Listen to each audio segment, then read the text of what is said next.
Hello मेरे प्यारे students, तो कैसे हो आप सब। स्वागत करता हूं मैं आपका मेरे इस चैनल में। तो स्टूडेंट्स, आज हम लोग बात करेंगे सोशल साइंस के 20 मोस्ट इम्पोर्टेंट एमसीक्यू, जो कि अभी हाल ही में जो सीबीएसई बोर्ड का पेपर हुआ था, तो उसका जो 20 एमसीक्यूज जो इस पेपर में पूछे गए सवाल हैं, उसके बारे में आज हम लोग बात करेंगे कैसे कैसे क्वेश्चंस बन रहे हैं। तो ये क्वेश्चंस, ये जितने भी आज का सेशन है जो भी आज मैं बना रहा हूँ, ये अपकमिंग जो एग्ज़ाम्स आ रहे हैं आपके एसएससी बोर्ड और यूपी बोर्ड और ये एनसीईआरटी जो भी है, तो इन सब के लिए मोस्ट इम्पोर्टेंट होगा। तो इस वीडियो को बहुत ध्यान से देखिए, अंत तक देखिए, और चैनल को लाइक सब्सक्राइब करिए और शेयर भी ज़रूर करिएगा। ठीक है स्टूडेंट्स, तो चलिए आज शुरू करेंगे। देखो, सेक्शन ए में आपका 20 एमसीक्यू ही पूछता है। तो पहले एमसीक्यू से शुरू करेंगे। पहला एमसीक्यू क्या बोल रहे हैं? Rama is a farmer, she needs loan for agriculture work, which of the following sources of loan will be beneficial for Rama, choose most appropriate option. अब बोला रामा जो है एक फार्मर है, तो उसको एग्रीकल्चर वर्क के लिए कुछ लोन चाहिए। तो बताओ इसमें से वो कौन सा ऑप्शन चूज करेगा लोन के लिए।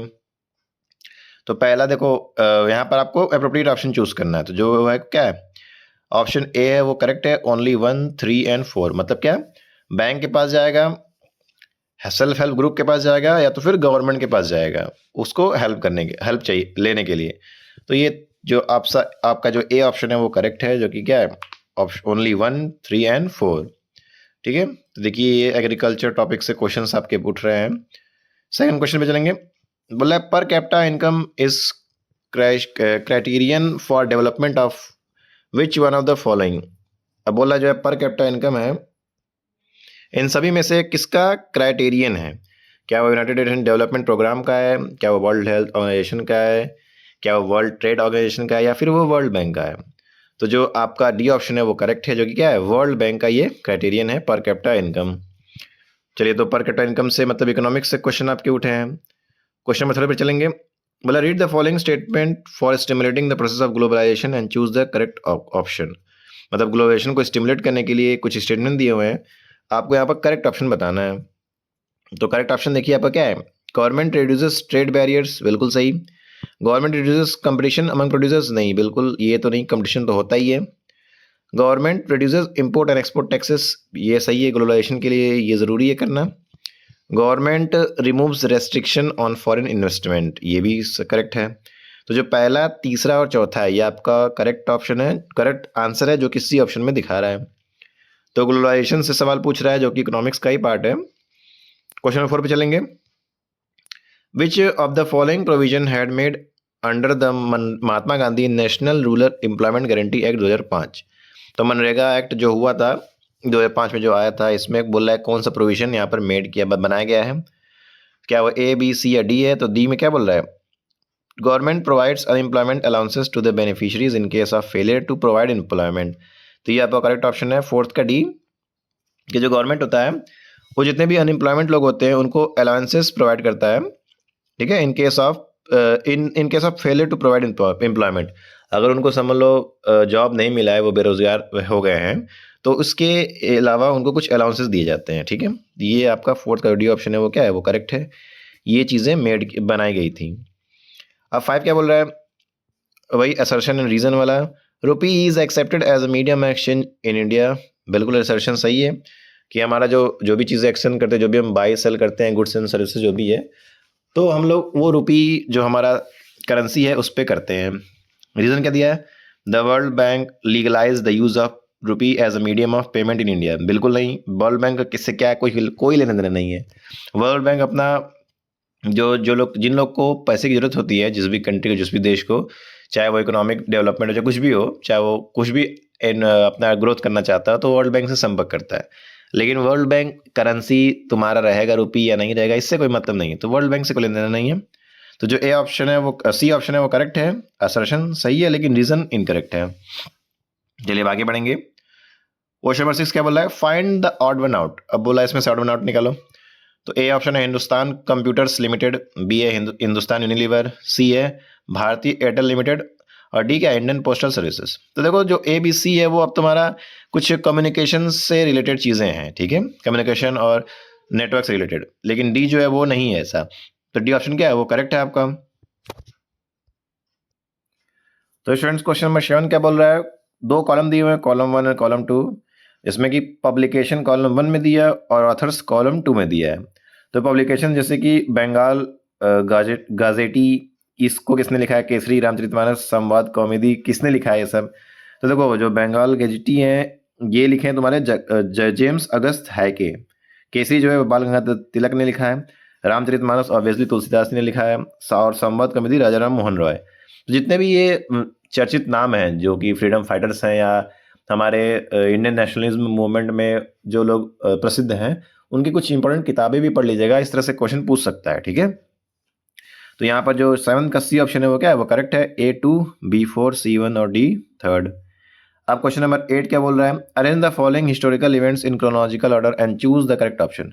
मतलब जितने भी इवेंट्स दिए हुए हैं इनको क्रोनोलॉजिकल ऑर्डर में आप उसको लिखिए, मतलब बनाइए, चूज करिए। ये देखो प्रीवियस ईयर क्वेश्चन मैंने जो ऐसे ये जो भी मैंने सैम्पल पेपर के क्वेश्चन एमसीक्यू कराए थे 80 क्वेश्चंस, उन सब से चीज़ें कहीं ना कहीं वो पैटर्न उठ रहा है और आ रहा है, और कुछ कुछ तो क्वेश्चन रिपीट भी किया गया है। तो मेरे जो पुराने सेशंस हैं जितने भी एसएसटी के जितने भी मैंने बनाए हैं वो आप ज़रूर से देखिए, उसके बिल्कुल भी मिस मत करना स्टूडेंट्स। तो यहाँ पर जो ऑप्शन सी है वो करेक्ट दिखा रहा है, मतलब पहले हुआ था इंसिडेंट ऑफ चौरी चौरा, फिर हुआ था साइमन कमीशन जो कि इंडिया में आया था, फिर आपका था सेकेंड राउंड टेबल कॉन्फ्रेंस, और सबसे आखिरी में बिगिनिंग ऑफ डांडी मार्च। तो ये आपका 4, 2, 1 और 3 ये करेक्ट ऑप्शन है। और आप देख पा रहे हो यहाँ पर मैंने एक थंबनेल लगाया है, गांधीयन एरा एमसीक्यू 1919 से 1947 तक। तो कहीं ना कहीं ये वाला जो आपको एमसीक्यू दिख रहा है, ये मैंने इसमें पूरा 60 क्वेश्चन, टॉप 60 क्वेश्चन मैंने यहाँ पर वीडियो बनाए हुए हैं। तो ज़रूर से इस वीडियो को देखिएगा, इससे बहुत सारे क्वेश्चन आपसे बन सकते हैं, इसलिए मैंने देखिए स्पेशली इस क्वेश्चन के लिए यहाँ पर थंबनेल लगाया है, ठीक है। तो इसको आप ज़रूर पढ़िएगा स्टूडेंट्स, बहुत इंपॉर्टेंट है, बिल्कुल भी मिस मत करना।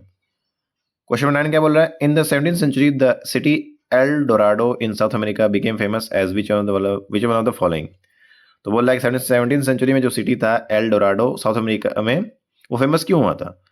क्या वो सिटी ऑफ डाइवर्सिटी था, सिटी ऑफ गोल्ड था, स्मॉल पॉक्स सिटी या ट्रेडिंग सिटी था? तो वो सिटी ऑफ गोल्ड था, इसीलिए वो फेमस था। तो 9th का बी ऑप्शन है क्या है? वो करेक्ट है। क्वेश्चन नंबर 10 क्या बोल रहा है? Arrange the following region of Italy in the order of their inclusion in the unified Italy and choose the correct option. तो पहला क्या है? वेनेटिया, फिर सवोए, सार्दिनिया और फिर सिलियाइज। तो ये देखो जो 10th का डी ऑप्शन है क्या वो करेक्ट है। पहला आपका, सेकंड है, फिर 1 है, फिर 3 है। तो देख पा रहे हो कहाँ कहाँ से क्वेश्चंस उठ रहे हैं, तो आपको वहाँ वो टॉपिक वो तैयार करना है बढ़िया तरीके से। 2 statements are given below, assertion reason वाला क्वेश्चन आ गया। असर्शन क्या बोला? There was civil war in Sri Lanka, reason क्या दिया है? An act was passed in 1956 to secure dominance in Sinhala community on the ground. तो देखो यहाँ पर जो दोनों ऑप्शन ही क्या है आपके करेक्ट हैं, और जो आर है वो करेक्ट एक्सप्लेनेशन नहीं है ए का, ठीक है। करेक्ट तो है लेकिन एक्सप्लेनेशन सही नहीं दिया है। तो बी ऑप्शन क्या है? वो करेक्ट है 11 का। अब 12 में क्या बोल रहा है? Choose the correct option related to the regional political parties of India. अब जो भी पॉलिटिकल पार्टीज इंडिया में हैं उनसे रिलेटेड चीज़ें बोल रहा है चूज करने के लिए करेक्ट कौन सा है। जैसे राष्ट्रीय लोक दल, तो इसका सिंबल है मशाल, स्टेट उत्तर प्रदेश। तेलुगु देशम सिंबल है साइकिल, स्टेट आंध्र प्रदेश। तेलंगाना राष्ट्र समिति इलेक्शन सिंबल है काइट, स्टेट है तेलंगाना।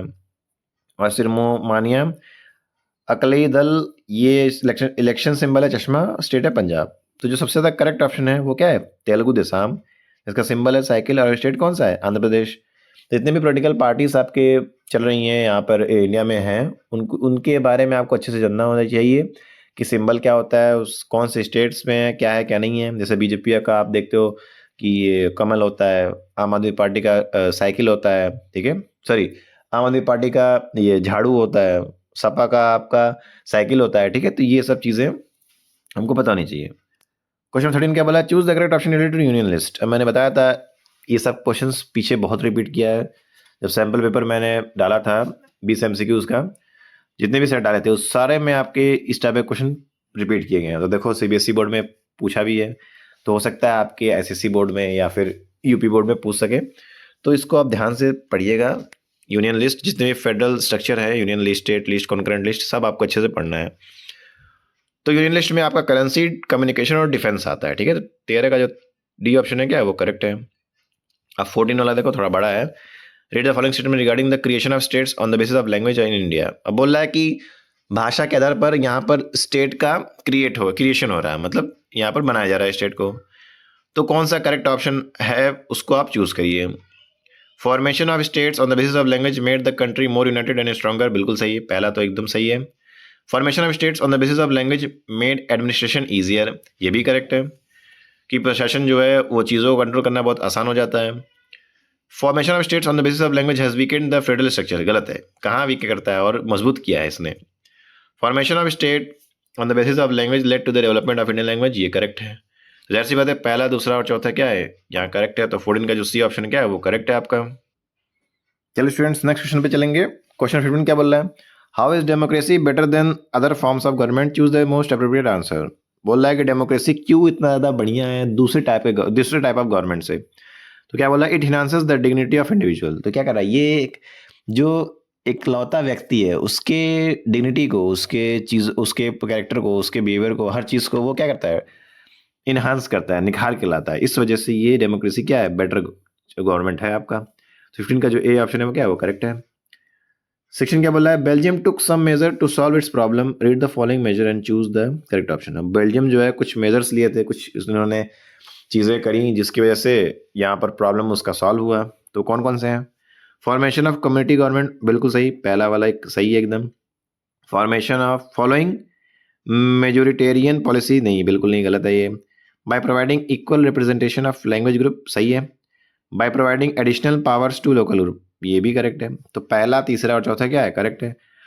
तो सेक्शन का जो बी ऑप्शन है क्या है, वो सही है आपका। तो देख पा रहे हो कहाँ कहाँ से सवाल उठ रहे हैं, देख पा रहे हो आप, यही आपको ध्यान रखना है।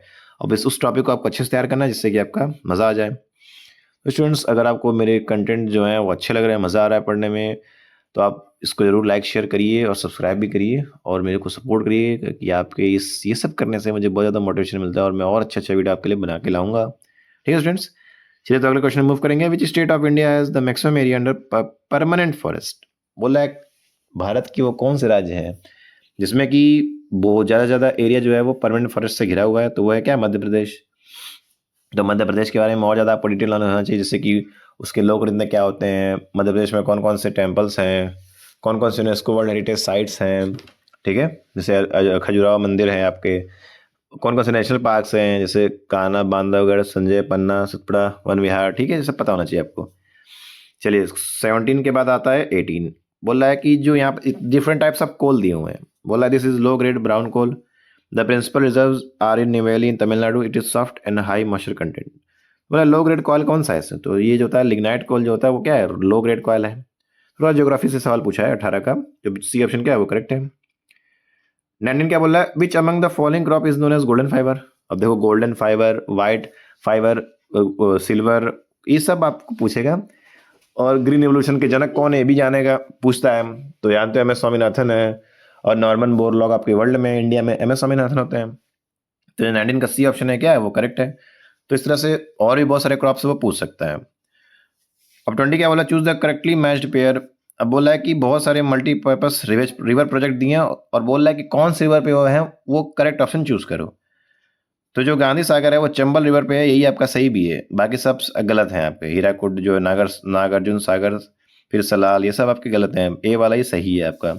जितने भी आपके डैम्स हैं, मल्टीपर्पज प्रोजेक्ट्स हैं, किस रिवर पे बन रहे हैं, चल रहे हैं, वो सब आपको पता होना चाहिए। ठीक है फ्रेंड्स, तो ये कुछ MCQs थे जो कि अभी 2-3 दिन पहले ही जो सोशल साइंस का पेपर हुआ था CBSE बोर्ड का, तो मैंने आपको बताया कि कहाँ कहाँ से सवाल उठ रहे हैं। तो बाकी जितने भी बच्चे हैं अलग अलग बोर्ड के, वो इसको ध्यान से पढ़ें, चीज़ों को समझें कि कहाँ से क्या आने के चांसेस हैं और उसको अच्छे से तैयार करें। ठीक है स्टूडेंट्स, चलिए तो इस वीडियो को यहीं पर एंड करते हैं और मुझे उम्मीद है कि आपको चीज़ें समझ में आई होंगी। अगर कोई डाउट है, कोई क्वेरी है, तो आप कमेंट बॉक्स में ज़रूर लिखिए, मैं उसका ज़रूर रिप्लाई करूँगा। ठीक है स्टूडेंट्स, अपना ध्यान रखिए, अपना माता पिता का ध्यान रखिए, अच्छे से पढ़ाई करिए, मेहनत करिए। Thank you very much.